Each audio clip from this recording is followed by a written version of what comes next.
წეღარო ვახსენე რომ განათლების პოლიტიკა განყენებულად, ანუ განსაკუთრებით ეკონომიკური პოლიტიკისგან, ხო? ანუ შეუძლებელია რომ განიხილო თუ კი რაღაცა ფუნდამენტურს აშენებ, ხო? და აქ როგორი რაღაცაა, ხო? აი ეს გეგმა, ხო?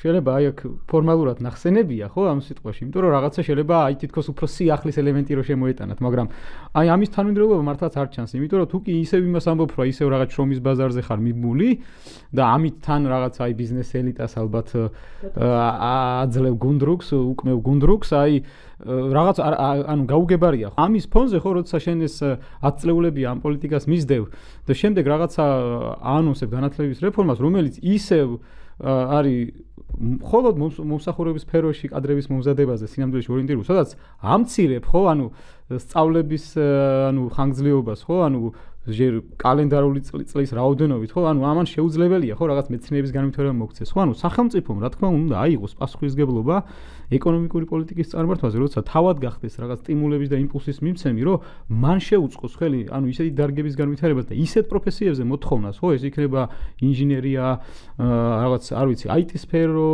ანუ რომელიც მოიცავს ტექნოლოგიურ პროგრესს, რომელიც რაღაცა ფუნდამენტურ ცვლილებას მოიცავს ცხოვრების ხარისხში და რომელიც რაღაცა გამოიწვევს ანუ ქვეყნის წარმოებლურობის განვითარებას, ხო? და რა თქმა უნდა, სწორედ ამის შესაბამისად უნდა დაიგეგმოს მერე უკვე განათლების პოლიტიკა და ამაში, ანუ რა თქმა უნდა, ეს საკმაოდ რთულია და რთული მისია და ძალიან დიდი პასუხისმგებლობაა, მაგრამ ამ მიდგომასთან ჩვენ როგორც ასეთი წინააღმდეგობა არ აგვაქვს, მაგრამ ჩვენ ამას აქ ვერ ვხედავთ. ანუ ამის ნიშნებს არ ვხედავთ, რომ ეს გეგმის ხსენება ფორმალური ასე ვთქვათ ნაწილია უფრო, იმიტომ რომ პირიქით ესენი თუ რასაც გვიპირებენ და ეს ჩანს ყველა ნიშანში, ხო? ისევ არის, რომ ჩვენი ქვეყნის მოსახლეობა მოამზადონ მხოლოდ ანუ დასაკნინებლად არ ვამბობ ცხადია, მაგრამ ანუ როდესაც შრომის ბაზრის უდიდეს ნაწილს ამზადებ შენ მხოლოდ მომსახურების სფეროსთვის, შენ არაფერს არ შექმნი, დოვლად შენ ვერ შექმნი, შენ ვერ განავითარებ, ხო? ანუ აქ შემდეგ ვერც ცხოვრების დონეს ვერ გაზდი, ვერც წარმოებლურობას ვერ გაზდი.